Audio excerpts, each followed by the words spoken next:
이게 덥죠, 그죠? 네, 오늘 오전에 서울에 심이죠, 심 노예 때문에 갔다 왔는데 에어컨을 틀고 그죠? 덥더라고요. 오늘 이 말씀이 여러분 마음에 청량들처럼 시원해지기를 주의 이름으로 축복합니다. 우리 옆에 분한테 오늘 은혜 받으십시오. 인사하겠습니다. 네, 사랑합니다. 사랑합니다. 네. 오늘 많은 분들이 쉬시는 걸로 알고 있어요. 그죠? 네. 오늘부터 계속 쉬는 걸로 알고 있습니다. 네, 어린이도 이제 학생들도 다 쉬는, 그죠? 마음이 풀어지기 딱 좋죠. 네. 또 쉴 때 쉬시고, 네, 또 은혜 받을 때 은혜 받으시고, 네. 그렇게 잘 조절했으면 좋겠습니다. 우리 바울이요, 이 로마서를 보면 스스로 자신을 이방인의 사도다 그렇게 생각하죠. 이거는 이제 자기 생각이기도 하면서 하나님께서 명하신 거죠. 로마서 11장 13절에 뭐라고 말하냐면 내가 이방인의 사도인 만큼 내 직분을 영광스럽게 여기노라 그렇게 말씀을 합니다. 이 바울은요, 그럼에도 불구하고 이스라엘 백성을 위해서 많은 관심을 가지고 있습니다. 그들의 구원을 위해 늘 기도하죠. 생각해보세요. 혈육이잖아요. 같은 형제들 아닙니까? 또 아브라함을 한 조상으로 섬기잖아요. 그리고 예수님도 유대인이었잖아요. 그러니까 바울이 굉장히 사랑하죠. 그런데 이스라엘이 버림을 당합니다. 그런 반면에 이방인들이 구원을 얻어요. 이 마음이 편할 수가 없습니다. 여러분, 주님을 사랑하는 사람일수록 민족애가 커요. 애국심이 크다는 말입니다. 이스라엘이 불신자리에서 하루속히 깨어나서 하나님께 돌아오기를 간절히 소망하고 있었습니다. 바울은 지금 이스라엘이 구원에서 떨어진 거에 대한 분명한 이유를 제시합니다. 다른 것이 한 2절을 한번 다시 한번 읽어볼게요. 자, 시작. 내가 증언하노니 그들이 하나님께 열심은 있으나 올바른 지식을 따른 것이 아니니라. 자, 그들이요, 열심이 특심이었습니다. 근데 하나님 지식에서 나온 열심이 아니죠. 잘못된 열심입니다. 그러니까 그 열심을 가지고 예수님까지 십자가에 못 박아 죽였습니다. 여러분, 그 열심이 어디에서 나온 열심입니까? 율법에서 나온 열심이죠. 율법을 통해 하나님의 의를 잊겠다는 그런 열심이에요. 완전히 잘못된 열심이죠. 이건 자기 의입니다. 그래서 오히려 화를 당하죠. 오늘 성경에 분명히 말씀하잖아요. 3절 한번 읽어보세요. 유명한 말씀이죠. 하나님의 의를 모르고 자기 의를 세우려고 힘써 하나님의 의에 복종하지 아니하였느니라. 여러분, 율법으로는 의는 고사하고 저주받기 딱 좋죠. 정죄를 받았습니다. 율법의 행위로 절대 구원 얻을 수 없다. 갈라디아서 3장 10절에 말씀합니다. 율법에 있는 하나님의 의는 너무나 높아서 우리가 도저히 도달할 수가 없어요. 한 번만 어겨도 깨집니다. 율법으로 의로운 사람은 단 한 사람도 없죠. 하나님은 오직 자기 아들 예수 그리스도를 통해서 의를 이루시고 그 믿는 자에게 하나님의 의를 주시기로 작정을 하셨습니다. 그래서 우리 4절에 이런 말씀이 있는 거예요. 그리스도는 모든 믿는 자에게 의를 이루기 위하여 율법의 마침이 되십니다. 율법의 마침이 뭐냐면 율법이 폐해졌다는 뜻이 아니에요. 없어졌다는 뜻이 아닙니다. 예수님이 율법을 완전히 이루셨다는 뜻이에요. 율법의 의를. 예수님은 율법을 다 이루셨을 뿐만 아니라 십자가에서 율법이 요구하는 저주와 심판을 다 받으셨습니다. 더 이상 율법이 예수님께 요구할 수 없다는 말씀이에요. 그걸 율법의 마침 이렇게 이야기하는 겁니다. 하나님은 우리가 율법에 도달할 수 없을 줄 아셨죠. 처음 율법을 주실 때부터 아셨습니다. 율법이 뭐라고요? 죄를 깨닫게 하기 위함이죠. 율법으로 구원받는 게 아닙니다. 구약도요, 율법을 지켜서 구원받는 게 아니죠. 믿음이죠, 믿음. 믿음으로 율법을 지키는 거지 율법 자체로 구원받는 게 아닙니다. 그러니까 그리스도 안에서만 하나님의 의를 이룰 수 있죠. 하나님은 애초부터 이 의로 죄인들을 구원하기로 섭리하셨다는 말씀이에요. 언제부터? 만세전부터. 미리 아시고. 그게 이제 에베소서 1장 3절 5절이에요. 한번 찾아볼게요. 에베소서 1장 3절 5절인데요.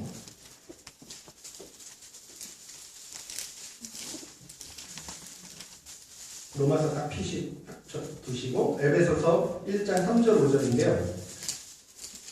우리 한번 은혜로운 말씀인데 한번 같이 한번 읽어볼게요. 찬송하리로다. 다 하나님 곧 우리 주 예수 그리스도의 아버지께서 그리스도 안에서 하늘에 속한 모든 신령한 복을 우리에게 주시되 곧 창세 전에 그리스도 안에서 우리를 택하사 우리로 사랑 안에서 그 앞에 거룩하고 흠이 없게 하시려고 그 기쁘신 뜻대로 우리를 예정하사 예수 그리스도로 말미암아 자기의 아들들이 되게 하셨나니. 자, 여기 보세요. 뭐가 계속 반복합니까? 우리죠. 여기 우리가 뭐냐면요, 교회를 이야기하는 거예요. 그런데 교회를 언제 선택하셨다고요? 그리스도 안에서. 누구든지 예수 그리스도 안에 들어오면 구원을 주시기로 만세 전에 하나님께서 계획을 세우셨다는 말씀이에요. 즉 그런 말씀입니다. 여러분, 그러면 이제 우리가 할 일이 뭐냐면 하나밖에 없어요. 이 의를 이루신 예수 그리스도를 믿는 것밖에 없습니다. 갈라디아서 2장 16절 한번 찾아보세요. 갈라디아서 2장 16절이요. 갈라디아서 2장 16절인데요. 신약성경 303페이지에 있습니다. 304페이지요. 신약성경 304페이지. 갈라디아서 2장 16절. 자, 이 말씀을 이제 한마디로 요약하는데 한번 읽어볼게요. 시작. 사람이 의롭게 되는 것은 율법의 행위로 말미암음이 아니고 오직 예수 그리스도를 믿음으로 말미암은 줄 알므로 우리도 그리스도 예수를 믿나니 이는 우리가 율법의 행위로서가 아니고 그리스도를 믿음으로써 의롭다함을 얻으려 합니다. 율법의 행위로서는 의롭다함을 얻을 육체가 없느니라. 선언하잖아요. 여러분 기억하실 게 있습니다. 율법은 그러나 계속 존재하죠. 자, 믿지 않는 자들은 율법으로 정죄를 당하고 율법으로 이제 심판을 당하게 될 것입니다. 근데 우리는 심판을 안 당해요. 왜죠?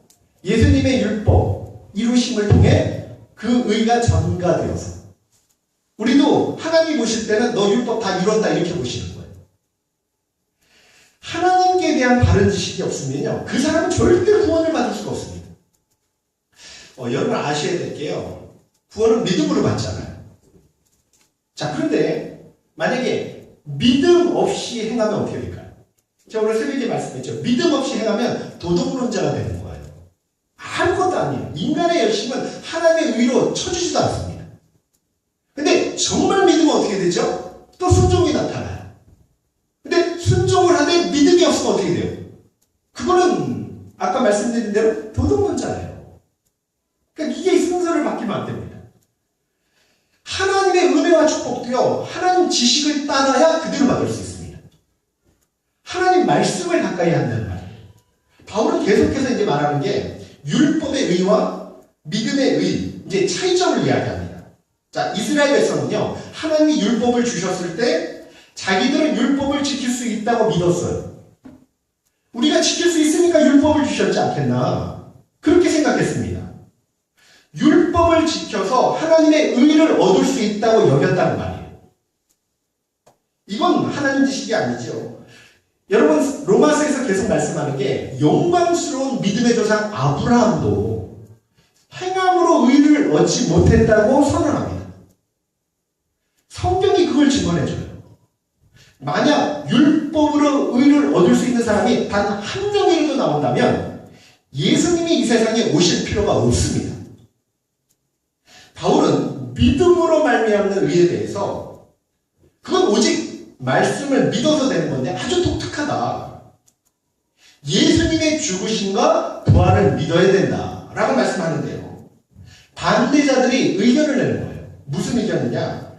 누가 그걸 확인할 수 있겠느냐? 하늘에 올라가서 그리스도의 부활하심을 확인할 수 있단 말이냐? 음부에 내려가서 예수님의 죽으심을 확인할 수 있단 말이냐? 이러고 이제 복음을 배척한 사람들이 억지를 부리는 거예요. 여러분, 복음은요, 하늘에 올라가서 확인하거나 음부에 내려가서 확인할 수 있는 것이 아니라는 말입니다. 가면 못 와요. 죽을 못 옵니다. 부활은 오직 말씀을 통해서만 확증할 수 있다는 걸 지금 가르쳐 주는 거예요. 6절, 로마서로 다시 돌아와서 6절 한번 읽어보세요. 10장 6절, 로마서 10장 6절. 그게 그 말씀이거든요. 한번 읽어보세요. 시작. 믿음으로 말미암는 너희는 말하되 내 마음에 누가 하늘에 올라가겠느냐 하지 말라. 올라가겠느냐 하면 그리스도를 모셔. 누가 하늘에 올라가 확인하는 것으로 그리스도의 부활을 증명할 수 있느냐. 만약에 그렇게 하려고 한다면 예수님을 다시 모셔오게 하는 일이 되지 않겠느냐, 그런 말씀이에요. 부활을 모든 사람에게 증거하기 위해서 예수님을 모셔와야 된다는 뜻이에요. 그래야 예수님을 보여줘야 믿지. 즉 그런 말입니다. 7절 한번 똑같은 말이거든요. 읽어보세요. 시작. 혹은 누가 무적행에 내려가겠느냐 하지 말라 하니 내려가겠느냐 하면 그리스도를 죽은 자 가운데서 모셔 올리라는 것이다. 아니, 십자가의 죽으신 걸 확인하려고 음부에 내려가 봐야 되겠다. 그런 말 하지 마라. 그렇게 말하면 그리스도를 죽은 자 가운데서 다시 모셔 올려서 모든 사람에게 확인시켜야 되지 않냐, 보여줘야 되지 않느냐. 이 일이 합당한 일이냐. 바울이 이제 이렇게 이야기합니다. 그럼 복음이 뭐냐? 여러분 잘 아셔야 돼요. 오늘 말씀 굉장히 중요한 말씀입니다. 복음이 뭐냐? 8절 보세요. 8절 한번 읽어보십시오. 시작. 그러면 말씀이 내게 가까워 내 입에 있으며 내 마음에 있다 하였으니 곧 우리가 전파하는 믿음의 말씀이다. 하나님의 의는 하늘로 올라가 부활을 확인하거나 음부로 내려가 죽으심을 확인하는 게 아닙니다. 그런 걸로 믿는 게 아니에요. 세상 지식이나 지혜는요, 이성으로 이해가 돼야 되고 상식으로 납득이 돼야 됩니다. 그리고 확인이 필요해요. 그러나 믿음은요, 그런 걸로 확인할 수 있는 게 아니라는 말이에요. 말씀이 내게 가까워 내 입에 있으며 내 마음에 있다. 8절에 그렇게 말하죠. 이건 신명기 말씀을 인용한 말씀이에요. 신명기 말씀이 왜 이 말씀이 나왔는지 신명기 30장 11절에서 14절이에요. 신명기 30장 한번 보세요. 11절에서 14절입니다. 교독해 볼게요. 11절. 구약성경 310페이지인데요. 내가 오늘 내게 명령하는 명령은 내게 어려운 것도 아니요 먼 것도 아니라 하늘에 있는 것이 아니니 내가 이르기를 누가 우리를 위하여 하늘에 올라가 그의 명령을 우리에게로 가지고 와서 우리에게 들려 행하려 하는 것이 아니라 이것이 바다 밖에 있는 것이 아니니 내가 이르기를 누가 우리를 위하여 바다를 건너가서 그의 명령을 우리에게로 가지고 와서 우리에게 들려 행하게 하려 할 것도 아니라 오직 그 말씀이 내게 매우 가까워서 내 입에 있으며 내 마음에 있은즉 내가 이를 행할 수 있느니라. 그 말씀이잖아요. 그죠? 하나님 명령 받기 위해 하늘에 올라갈 필요도 없고요. 바다 건너편까지 갈 이유도 없습니다. 하나님 말씀이요, 힘이 가까운 것, 지금 이게 뭐냐면 모세를 통해서 주셨잖아요. 그죠? 다 보여주셨어요. 그리고 그들을 통해 들려주십니다. 그러니까 이 모세를 통한 율법, 그 말씀이 그들의 입에 있고 그의 마음에 있다는 말씀이에요. 가서 보고 온다는 게 아니에요.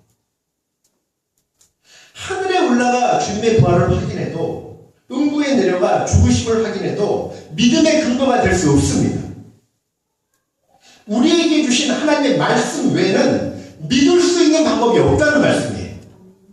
이 말씀이 누가복음 16장 말씀이에요. 부자와 나사로 이야기입니다. 자색 옷 입은 부자가요, 지옥에 가고 나사로가 천국에 갔습니다. 부자가 이야기하는 거예요. 나사로를 내 아버지 집에 보내서 내 형제 5이 있으니까 저희에게 증거하여 이 고통받는 곳에 오지 않도록 좀 부탁을 하잖아요. 근데 아브라함이 뭐라고 말합니까? 모세와 선지자들이 있기 때문에 그들에게 드리라. 모세와 선지자는 구약 말씀이잖아요. 성경이 있으니까 그 말씀을 믿어야 된다. 그랬더니 부자가요, 또 이렇게 얘기해요. 모세와 선지자의 말로는 회개하지 않을 거예요. 나사로가 죽었다 살아나서 권해야 들을 겁니다. 그랬더니 예수님이 결론을 내리죠.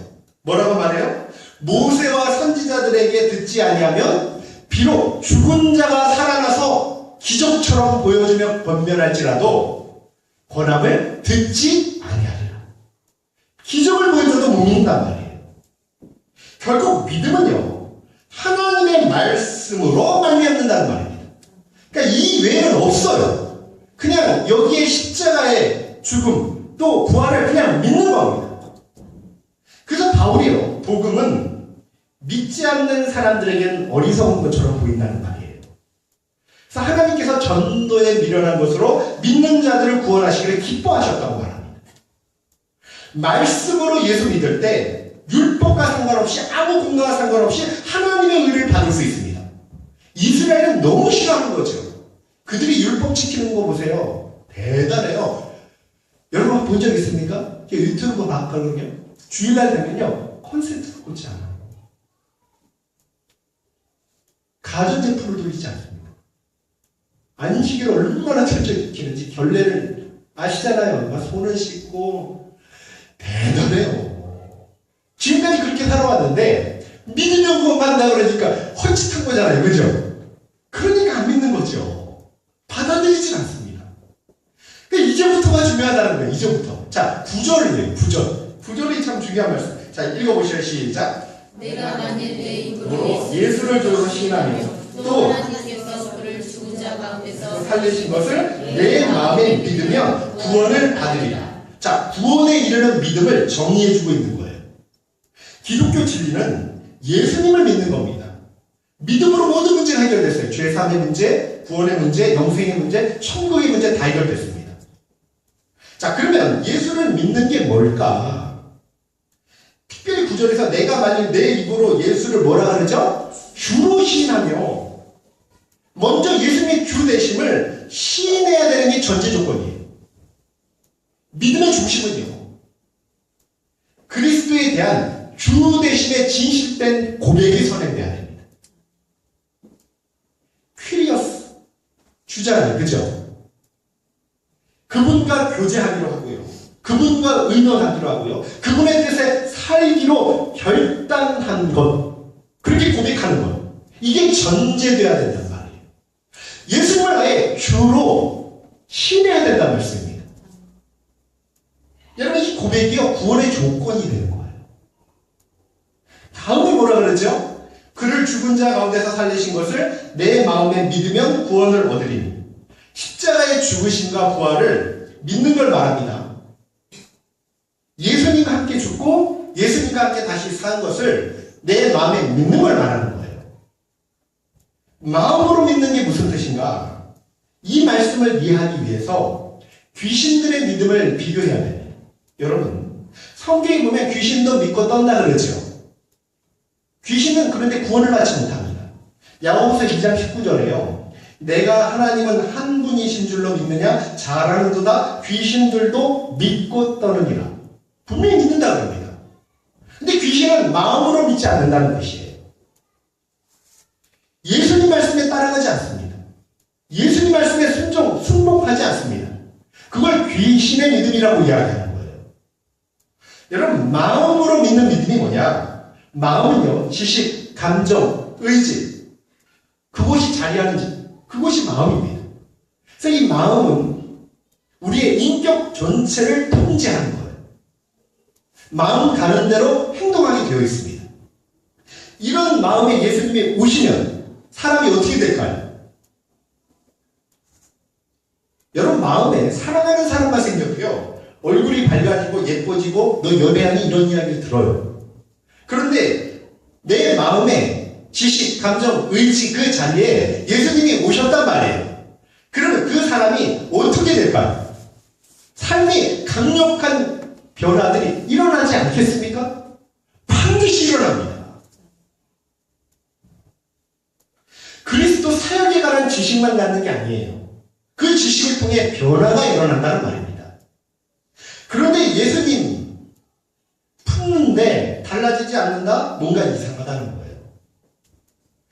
마음이 믿는 믿음은요, 그리스도인의 삶을 변화시키게 되어 있어요. 반드시 어떤 사람은 많이 달라집니다. 어떤 사람은 그때보다 좀 적게 달라지고 하여튼 달라진다는 말이에요. 야고보서 2장 26절에 이런 말씀이 있습니다. 영혼 없는 몸이 죽은 것 같이 몸에서 영혼이 빠져나오면 죽지요. 행함이 없는 믿음은 죽은 것이다. 이 같은 맥락이에요. 믿음을 소유하는 것은 마음입니다. 근데 10절이 이걸 이제 다 맞춰주는 거예요. 굉장히 중요한 말씀이죠. 한번 읽어보세요. 시작. 사람이 마음으로 믿어 의에 이르고 입으로 시인하여 구원에 이르느니라. 마음의 믿음, 입의 시인 구별하는 것 같은데 아니에요. 온전한 믿음에 대한 양면성을 이야기해요. 동전의 앞뒤와 같은 거예요. 믿음의 지식을 간직하고 저장하는 것이 마음이잖아요. 마음으로 믿는 거예요. 자, 마음 밭에 말씀이 떨어집니다. 그런데 여러분 잘 아시게 길가밭이 있고요. 그죠? 또 뭐가 있습니까? 돌짝밭이 있죠. 가시밭이 있죠. 그리고 옥토가 있죠. 길가, 돌짝, 가시밭은요 그리스도인의 마음이 아니에요. 오직 그리스도의 마음은 옥토밖에 없어요. 그래서 열매를 맺게 된다는 말입니다. 그런데 여기서 보면 이상하게 자 마음으로 믿는다 그랬는데 입으로 시인해야 구원에 이른다 그래요. 사실은요 마음으로 믿으면 구원이 임하는 거예요. 마음으로 믿을 때 이미 예수님의 의가 입혀지는 겁니다. 입으로 시인 안 해도요 구원 받아요. 근데 여기서 유독 입으로 시인해야 구원을 이룬다고 말씀하죠. 이 뜻이 뭘까? 여러분 입으로 시인한다는 건 믿음의 진실성을 이야기해요. 그러니까 마음으로 믿어 의에 이른 사람은 반드시 신앙을 입으로 시인하는 삶이 된다는 말씀이에요. 따라온다는 말씀이에요. 믿으면 순종하는 것처럼 함께 간다는 말씀이에요. 그럼 입으로 시인하는 게 뭘까? 세 가지가 있어요.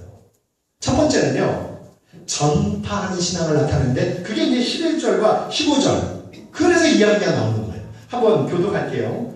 성경에 이르되 누구든지 그를 믿는 자는 부끄러움을 당하지 아니하리라 하니 유대인이나 헬라인이나 차별이 없으리라. 한 분이신 주께서 모든 사람의 주가 되사 그를 부르는 모든 사람에게 부요하시리라. 누구든지 주의 이름을 부르는 자는 구원을 받으리라. 그런즉 그들이 믿지 아니하는 이를 어찌 부르리요? 듣지 못하는 이를 어찌 믿으리요? 전파하는 자가 어찌 들으리요? 보내심을 받지 아니하였으면 어찌 전파하리요? 기록된 바 아름답도다 좋은 소식을 전하는 자들의 말이요 함과 같으니라. 입으로 신한다는 건 첫째가요 전파하는 신앙이에요.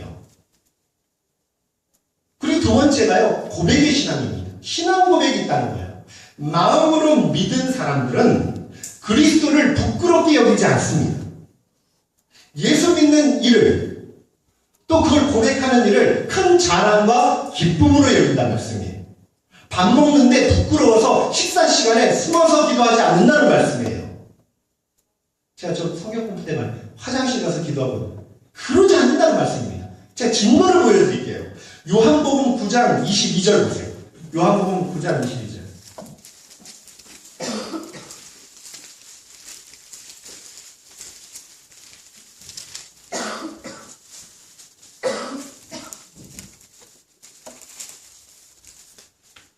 요한복음 9장 22절 있죠. 한번 읽어볼게요. 시작. 그 부모가 이렇게 말한 것은 이미 유대인들이 누구든지 예수를 그리스도로 시인하는 자는 순교하기로 결의하였으므로 그들을 무서워함이로라. 지금요 소경의 눈을 뜨게 했어요. 근데 그 부모가요 이제 시인을 해야 되잖아요. 자기가 예수님이 했다고. 그런데 못한 거예요. 이유가 뭐라고요? 출교당할까봐. 여러분 이건 믿는 게 아니라는 말씀이에요. 예수 그리스도를 믿으면요 반드시 희생이 따릅니다. 부모 자식 간에도요 예수님 때문에 어려움을 겪을 수 있다는 거예요. 그러나 감사한다는 뜻이에요. 하나만 더 보여. 요한복음 12장 42절 43절 보세요. 요한복음 12장 42절 43절. 같이 읽어볼게요. 12장 42절 시작. 그러나 관리 중에도 그를 믿는 자가 많되 바리새인들 때문에 드러나게 말하지 못하니 이는 출교를 당할까 두려워합니다. 그들은 사람의 영광을 하나님의 영광보다 더 사랑하였다. 이게 믿는다는 말입니까? 믿지 않는다는 말이에요? 안 믿는다는 말이에요. 분명히 믿었다고 나오는데 바리새인들 때문에 출교당할까봐 두려워서 감췄단 말입니다. 근데 이걸 뭐라 그러는 거예요? 사람의 영광을 하나님의 영광보다 더 사랑했다고 표현하는 건 안 믿는다는 뜻이에요. 참 믿음이 아니라는 말입니다. 이건 구원 얻는 믿음이 아니에요. 어떤 희생이 따르더라도 그리스도를 부끄러워하지 않는 것입니다. 기독교 역사를 보면요, 퀴리어스 예수스, 예수님은 주님이십니다. 이 고백하는데 항상 큰 희생이 따랐어요. 이 성경을 기록할 당시에는요, 로마 제국은 주라고 고백할 수 있는 건 딱 한 사람밖에 없습니다. 로마 황제지요. 황제 말고 다른 사람을 주라고 언급을 하면 정치적 반역자가 되고요. 또 유배를 당하고요. 처형을 당해요. 출교를 당합니다. 그러나 그리스도인들한테는 한 사람밖에 없어요. 그들은 한결같이 고백합니다. 퀴리어스 예수스, 주님만이 나의 주가 되십니다. 다른 존재에 대해서 주라는 칭호를 붙이는 것은 신성 모독으로 간주되어서 사용에 취했다는 거예요. 당시가 그랬어요. 그런데 진짜 그리스도인들은 그러면서도 오직 예수 그리스도가 나의 주라고 고백했다는 거예요. 저명한 헬라 학자 로버트슨이 이런 말을 했대요. 구약 성경은 하나님을 전부 다 뭘로 표현해요? 퀴리어스. 하나님을 주라고 표현한 거예요. 그래서 예수 그리스도를 진정으로 믿지 않으면 유대인 가운데 아무도 예수님을 절대 주라고 부를 수가 없대요. 왜냐면 예수님을 주라고 부르면 퀴리어스는 어디서만 사용됐다고요? 하나님, 구약시에. 그러니까 예수님이 하나님이라는 고백이란 말이에요. 또 이방인 경우에도요, 황제를 주로 인정하는 한 예수님을 절대 주로 부르지 않았다고 기록합니다. 또 이렇게 말하는 거예요. 콜폴리감이라는 아주 유명한 감독이요, 퀴리어스 가이사가 주님입니다. 이 한마디만 하면 살려준다고 그랬는데 끝까지 퀴리어스 예수, 그리고 화형을 당해요. 신실한 믿음 때문에 순교의 대가를 치렀다는 말씀이에요. 당시에는 유대인이든 이방인이든 퀴리어스 예수 이렇게 고백하는 게 뭔지를 다 알고 있었습니다. 목숨 내놓고 고백하는 거예요. 우리는 예수 그리스도와 그분의 십자가 사역을 믿는 믿음으로 구원을 받습니다. 우리의 믿음이 참되다는 증거가 뭐냐? 아무리 큰 희생이 따르더라도 여러분, 예수 그리스도가 주 대신 퀴리어스 예수스, 바로 이 고백을 해야 되는 것이고, 삶에서, 그리고 그분 말씀에 충성하는 것이 바로 그리스도인이라는 말씀이에요. 순종이 없는 믿음은 참 믿음이 아닙니다. 그리고 아까 입으로 신하는 것 세 번째가 뭐냐? 그분의 이름 예수 그리스도를 위해 생명을 거는 일을 한다는 거예요. 지난날에 수많은 믿음의 선진들이요, 죽음 앞에서도 그리스도를 부인하지 않았어요. 구원은 율법을 지키는 것처럼 어려운 게 아니에요. 구원은요, 하나님의 말씀을 그냥 믿는 거예요. 마음으로 믿는 겁니다. 그리고 마음으로 믿고 입으로 신하는 거죠. 예수의 주되심과, 그죠? 그분의 십자가와 부활을 마음으로 믿고요. 그리고 입으로 신하는 거예요. 근데 입으로 신하는 게 뭐라 그랬죠? 제가 첫 번째가요, 전파하는 신앙으로 나타난다. 그리고 그리스도를 절대 부끄럽게 생각하지 않아요. 예수님을 고백하는 것을 자랑과 기쁨으로 생각한다는 말이에요. 그리스도의 이름을 위하여 생명을 버릴지라도 주를 부인하지 않는 신앙을 이야기합니다. 저는 확신하는 게 뭐냐면 성령을 받으면 반드시 그 사람을 그렇게 지켜주실 줄 믿습니다. 어떤 어려움이 와도 그 믿음을 지켜주시는 거예요. 베드로가 예수 부인했잖아요. 예수님. 그죠? 성령 받기 전이에요. 여러분, 이런 사람은 11절에요. 누구든지 저를 믿는 자는 부끄러움을 당하지 아니하리, 손실을 당치 않겠다고 하나님이 약속을 주셨습니다. 이 신앙 고백이에요. 제가 오늘 설교했잖아요. 오늘 그 말씀 그대로예요. 여러분, 이 로마서의 말씀이 여러분의 신앙이 고백이시라면 믿음으로 아멘. 아멘. 여러분의 정말 믿음으로 아멘의 고백이시라면 여러분은 이미 어디 간 사람들이에요? 하나님의 백성이고 여러분의 주소는 어디에 있어요? 천국에 있습니다. 여러분 이미 승리한 사람들이에요. 이제 성령이 인도하심을 받는 거죠. 다만 이 땅에서 멋있게 쓰임받고 하나님의 복을 받으며 사는 것이 이제 소원이 된 사람들이란 말이에요. 그런 축복의 삶을 영위하시는 주의 이름으로 축복합니다. 아멘. 절대 에서처럼요, 팥죽 한 그릇에 장자권을 파는 망령된 일을 해서는 안 되죠. 여러분, 이게 믿음이에요. 그게 로마서 말씀이에요. 아멘입니까? 아멘. 여러분, 이렇게 믿으면 돼요. 그 제가요, 밥 먹을 때도 일부러 더 기도한다 그랬잖아요. 그냥 기도하는 모습이 전도더라고요. 여러분, 그렇게 하시나요? 식당에 나갔을 때 더 오래 하셔야 돼요. 이 사람이 왜 이러나 싶을 정도로. 예. 그리고 부부가 먹으면 눈을 떴는데 또 하고 있으면 또 광고하셔요. 일부러 하는 거, 일부러. 나 예수 믿는 사람이라고 보여주기 위해서. 정말 주님만을 부끄러워합니다. 우리가 부끄러워하면 주님도 우리를 부끄러워하십니다. 진짜 어디 가든지 예수님을 떳떳하게 자랑할 수 있는 삶이 되기를 축복합니다. 아멘. 여러분, 그런 마음을 가지고 우리 찬양하고 좀 기도했으면 좋겠습니다. 네.